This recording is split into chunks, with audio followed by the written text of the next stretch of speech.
Welcome friends. কর্মীদের বকেয়া 25% DA মেটানোর জন্য রাজ্য ঋণ নিচ্ছে, এ খবর আমরা আগেও দেখেছি।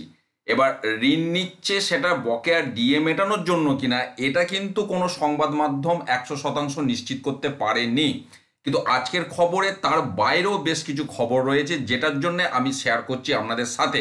প্রথমে যেটা বলা হচ্ছে, চলতি মাসের শেষ সপ্তাহে রাজ্য সরকারি কর্মচারীদের বকেয়া ডিএ নিয়ে ঘোষণা করতে পারে রাজ্য সরকার। আচ্ছা, এবারে এখানে যেটা হিসাব নিকাশ দেওয়া হয়েছে সেটা আমি সহজ করে একটু বলার চেষ্টা করছি। সেটা হচ্ছে মোট যে বকেয়া ডিএ তার পরিমাণ 40,000 কোটি টাকা। এবার 25% দিতে গেলে খরচা হবে 10,000 কোটি টাকা। এটা হলো এক প্রশ্ন বিষয়। পাশাপাশি এখানে যেটা বলা হচ্ছে, তার মধ্যে মঙ্গলবার পর্যন্ত রিজার্ভ ব্যাংক থেকে ঋণ ও ঋণপত্র মিলিয়ে 4,000 কোটি টাকা সংস্থান করেছে রাজ্য। আরও 4,000 কোটি টাকার বন্ড দীর্ঘমেয়াদী স্টেট গভর্নমেন্ট সিকিউরিটিজের মাধ্যমে নেয়ার জন্য বৃহস্পতিবারই রিজার্ভ ব্যাংকের কাছে আবেদন জানিয়েছে। তাহলে 4 হলো আপনার 8,000 কোটি। তাহলে 10,000 কোটির মধ্যে 8,000 কোটির সংস্থান হয়েছে, মানে 80% সংস্থান হয়েছে। 20% যেটা বলা হচ্ছে সেটা পেনশনের সঙ্গে যুক্ত করে দেওয়ার পরিকল্পনা রয়েছে অর্থ দপ্তরের। পেনশন মানে এটা এনারা যেটা বলতে চাইছেন প্রভিডেন্ট ফান্ডে।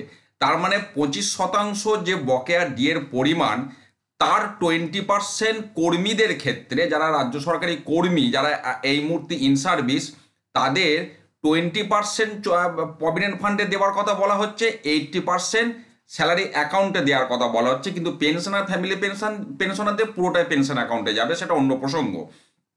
এবার এখানে দেখুন, সেইটাই বলা হচ্ছে যে সেক্ষেত্রে তাহলে 8,000 কোটি টাকাতেই বিষয়টা মিটে যাবে, আর না হলে আরও 2,000 কোটি টাকা সংস্থান করতে হবে। যে কারণে বকেয়া মর্গ ভাতার 20% প্রভিডেন্ট ফান্ডের সঙ্গে, এটা প্রভিডেন্ট ফান্ড পড়ুন, যুক্ত করে দিতে পারলে 25%, 25% যেটা আর কি, তার 80% টাকা জুন মাসে মেটানো সম্ভব হবে। তার কারণ তার 80% মানে হচ্ছে 8,000 কোটি, যেটার সংস্থান এখান থেকে হচ্ছে বলে এনাদের বক্তব্য।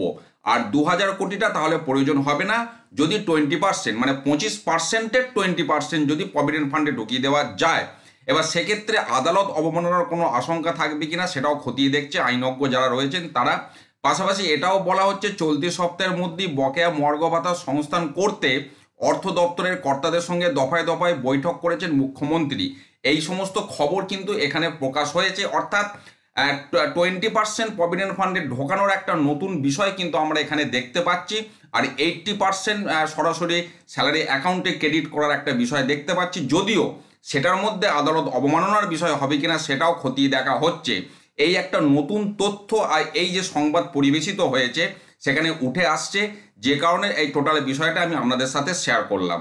ভালো থাকুন, সুস্থ থাকুন, ধন্যবাদ।